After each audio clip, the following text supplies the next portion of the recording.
Selamat pagi semuanya, kembali lagi belajar biologi bersama Ibu Jelita Utasoid. Kali ini kita akan bahas materi kelas 12 IPA tentang pola-pola hereditas mengenai pautan gen atau disebut dengan linkage. Nah, pertama sekali kita harus tahu dulu apa pengertian dari tautan atau linkage. Secara sederhana, tautan atau terpaut itu sering diartikan dengan terikat sempurna. Kadang-kadang ya, kalau ngegombal ada cowok yang mengatakan sama seseorang cewek, hatiku terpaut padamu, artinya hatinya terikat sempurna untukmu. Nah, kembali ke biologi, bahwa tautan atau linkage itu adalah peristiwa dua gen atau lebih yang terletak pada satu kromosom yang sama dan tidak dapat memisah secara bebas pada waktu pembelahan meiosis. Jadi intinya tautan atau linkage itu terletak pada satu kromosom yang sama dan tidak dapat memisah. Peristiwa tautan atau linkage itu dilakukan penelitiannya oleh Thomas Hunt Morgan. Nah, Thomas Hunt Morgan itu sering disebut dengan Morgan. Jadi percobaan Morgan tentang tautan atau pautan itu pada lalat buah atau Drosophila melanogaster. Nah, ada beberapa alasan kenapa sih Morgan memilih lalat buah sebagai objek penelitiannya. Alasan yang pertama, karena memang Drosophila melanogaster itu mudah dipelihara dan juga dikembangkan. Yang kedua, karena siklus hidupnya itu pendek. Satu generasi itu berkisar 10-14 hari. Kemudian memiliki keturunan yang banyak, memiliki banyak varietas atau variasi, kemudian hanya memiliki 4 pasang kromosom dan ukuran kromosomnya itu sangat besar. Nah, inilah alasan kenapa Morgan memilih lalat buah sebagai objek penelitian dalam peristiwa linkage atau tautan. Berikutnya jenis tautan. Jenis tautan ini ada dua macam. Yang pertama ada tautan autosomal. Tautan autosomal ini sering disebut dengan tautan kromosom tubuh. Contohnya nanti kita lihat pada warna tubuh dan juga ukuran sayap lalat buah atau melanogaster.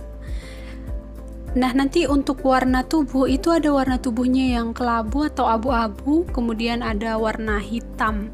Untuk ukuran sayap, ada ukuran sayapnya yang panjang dan pendek, serta ada juga ukuran sayap normal dan juga vestigial.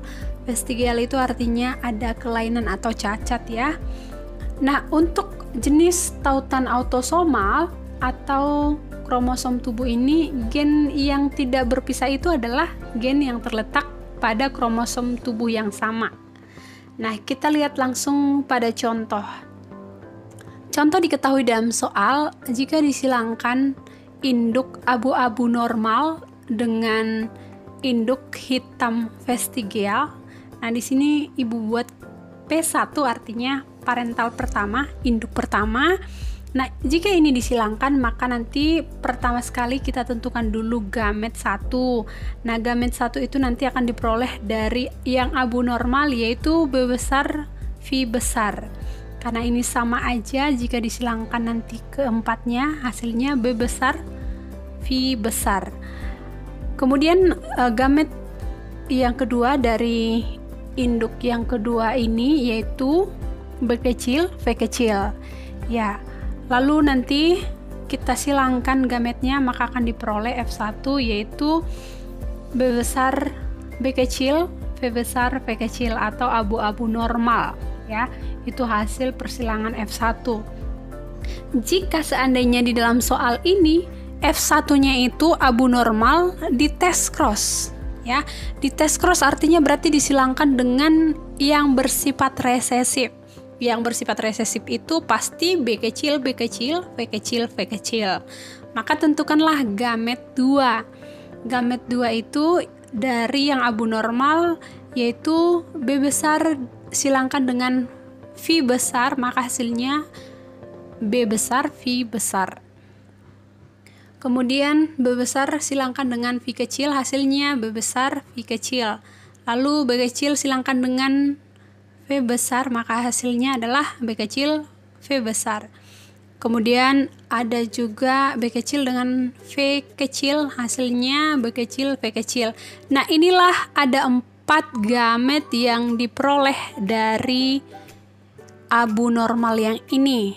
Kemudian kalau dari induk satunya lagi yang bersifat resesif, tentu hanya 1 gamet yang diperoleh, yaitu B kecil, V kecil. Karena kamu silangkan juga ini satu-satu, hasilnya sama aja, yaitu B kecil, V kecil. Lalu yang berikut, tentukanlah F2. Untuk menentukan F2 tentu kamu silangkan B besar, V besar dengan B kecil, V kecil. Kemudian di bawahnya silangkan dengan sampingnya, bawahnya lagi dengan sampingnya, bawahnya lagi dengan sampingnya. Maka nanti akan diperoleh F2-nya sebagai berikut. Nah, jika ini udah kamu silangkan, hasilnya nanti ada abu normal, abu vestigial, kemudian hitam normal, hitam vestigial dengan perbandingan 1:1:1:1:1. Nah, ini pada peristiwa normal ya, tidak terjadi tautan seperti yang ada pada hukum Mendel. Nah, di hukum Mendel seperti ini ya, cara untuk menyilangkan, semua dihitung. Nah, ternyata jika terjadi tautan, itu akan berbeda nanti hasilnya.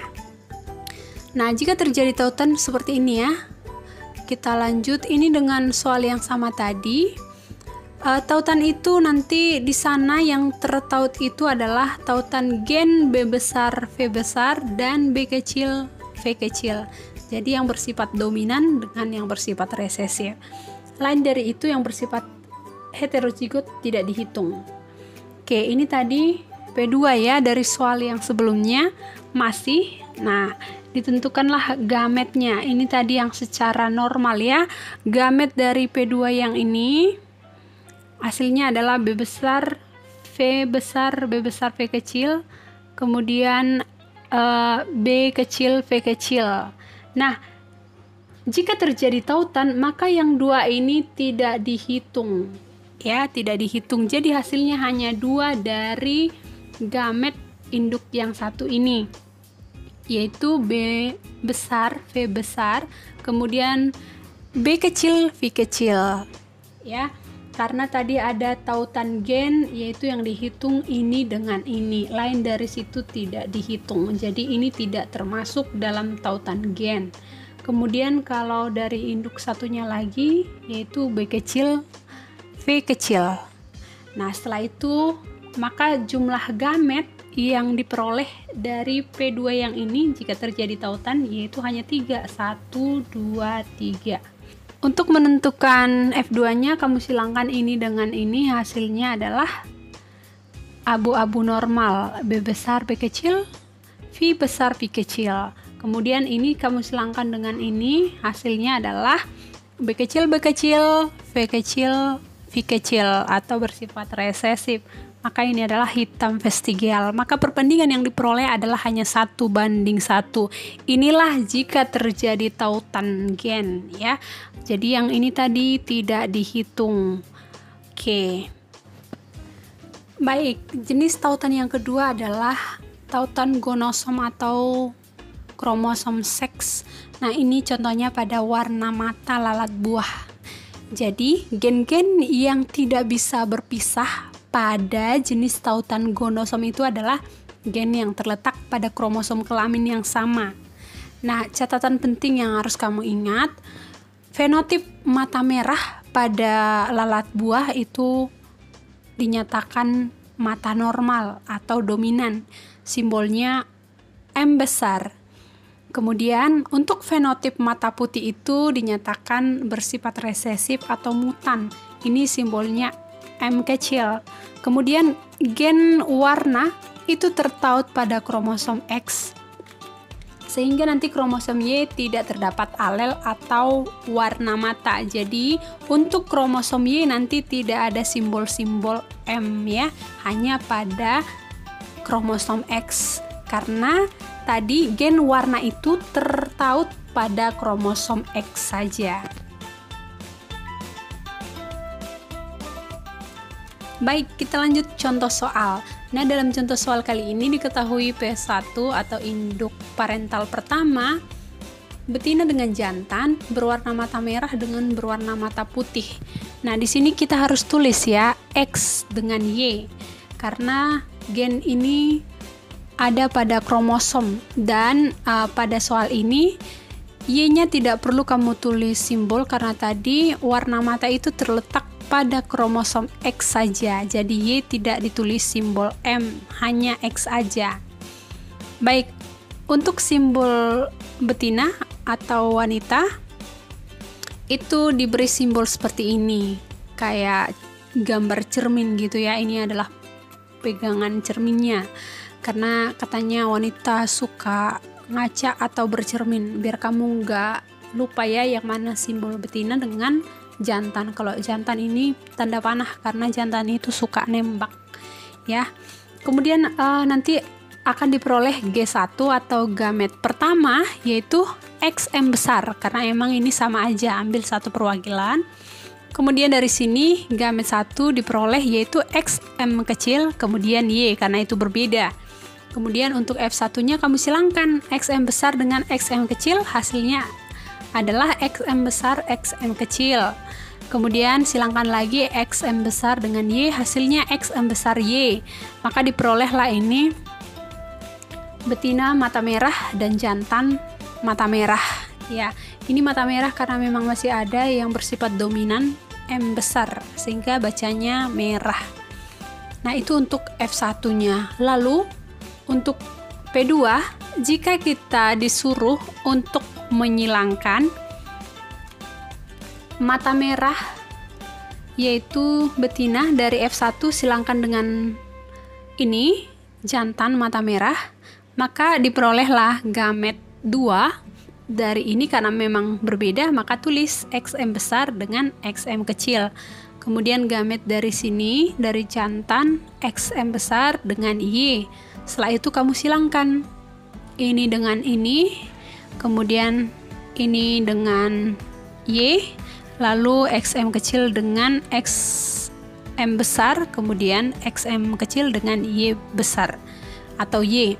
Nah, hasilnya akan diperoleh seperti ini, yaitu mata merah ada 3, kemudian mata putih ada 1. Jadi perbandingannya 3:1. Merah 3, putih 1. Baik, kita lanjut. Yang selanjutnya ini adalah soal tentang autosomal atau kromosom tubuh. Nah, seringkali soal autosomal ini atau kromosom tubuh muncul di dalam soal. Nah, kita lihat kasusnya ya. Ini di dalam soal Drosophila jantan, sayap panjang, badan lebar dengan simbol V besar, V kecil, A besar, A kecil, disilangkan dengan Drosophila sayap pendek, badan sempit atau yang bersifat resesif. Dalam soal ini V besar terpaut dengan A besar, V kecil terpaut dengan A kecil. Tentukan rasio genotifnya. Nah, ini mudah aja, sama seperti contoh soal yang sudah kita bahas sebelumnya tadi. Langsung buat aja P1, berarti sayap panjang badan lebar dengan sayap pendek badan sempit. Nah, buatlah pertama sekali gametnya atau G1 ya. Gamet dari atas yaitu V besar, A besar, kemudian V kecil, A kecil. Karena di dalam soal ada kata V besar terpaut dengan A besar, V kecil terpaut A kecil. Sehingga yang lainnya yang V besar, A kecil itu tidak dihitung. Jadi tidak perlu kamu repot-repot untuk membuat gitu ya. Nah, inilah salah satu dikatakan penyimpangan dari hukum Mendel. Kemudian gamet dari sayap pendek badan sempit hanya 1, yaitu V kecil, A kecil. Nah, setelah kamu dapat gametnya, di sini gametnya hanya ada 3 ya, 1, 2, 3. Kamu silangkan untuk menemukan F1-nya. Maka F1-nya silangkan ini dengan ini, hasilnya V besar, V kecil, A besar, A kecil atau panjang lebar. Satu lagi, V kecil, V kecil, A kecil, A kecil atau pendek sempit. Nah, jadi dari sini ditemukanlah rasio genotipnya 1:1, panjang lebar 1, pendek sempit 1. Oke, Demikian untuk mengerjakan soal tentang tautan pada autosomal seperti ini ya.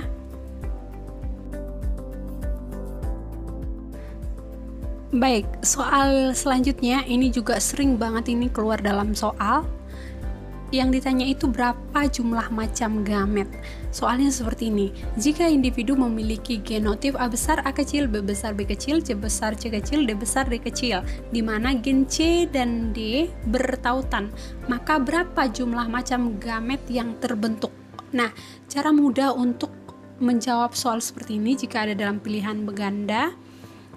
Jika ditanya hanya jumlah macam gamet, ada rumus yang mudah untuk menemukan jawabannya. Rumusnya yaitu 2 pangkat N heterozigot. JMG artinya jumlah macam gamet 2 pangkat N heterozigot. Jadi kamu hitung berapa yang heterozigot dari soal tersebut. Nah, kita lihat dari soal ini ada berapa jumlah yang heterozigot. 1, 2, 3, 4. Ada 4 ya, karena A, B, C, dan D itu heterozigot. Maka 2 pangkat 4 sama dengan 16. Nah, ini secara normal. Tapi di dalam soal ini ada dikatakan di mana gen C dan D itu bertautan. Kalau dia bertautan berarti C dan D itu dihitung 1. Yang harusnya 2 jadi 1. Itulah kata-kata tautan, dihitung jadi 1. Nah, sehingga A, B, C, D itu nanti memiliki jumlah macam gamet 2 pangkat 3. Kenapa pangkat 3? Karena C dan D itu dihitung 1. A1, B2, C, D dihitung jadi 1.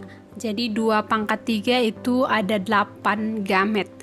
Nah, jika dalam soal itu ditanya bukti atau yang mana aja sih gametnya, untuk membuktikan yang 8 macam gamet itu kita buat pakai sistem Garputala seperti ini ya. Ini pembuktian gametnya, yang mana aja gametnya yang 8, ada 8 ini. 4 tambah 4, 8. Yang mana aja yang ini ya. Jadi caranya buat A besar dulu yang heterozigot tadi dengan A kecil, kemudian B besar B kecil, lalu C besar C kecil. Nah, ini tidak bercabang lagi seperti B yang ini. Kenapa? Karena tadi C dengan D itu terpaut, dihitung 1. Jadinya C ini langsung D besar, ini C-nya D kecil. C besar, D besar. Nah, sehingga diperolehlah ini A besar dikali B besar dikali C besar dikali D besar, hasilnya A besar, B besar, C besar, D besar.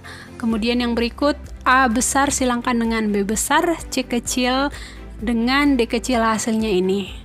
Kemudian yang ketiga, A besar silangkan dengan B kecil dengan C besar, D besar, hasilnya ini. Lalu A besar silangkan dengan B kecil, C kecil, D kecil, hasilnya seperti ini. Demikian juga dengan yang di bawahnya. Jadi inilah 8 macam gamet yang diperoleh tadi dari soal sebelumnya. Demikian pembelajaran kita hari ini, semoga bermanfaat dan mudah kamu pahami. Sampai jumpa di materi video selanjutnya.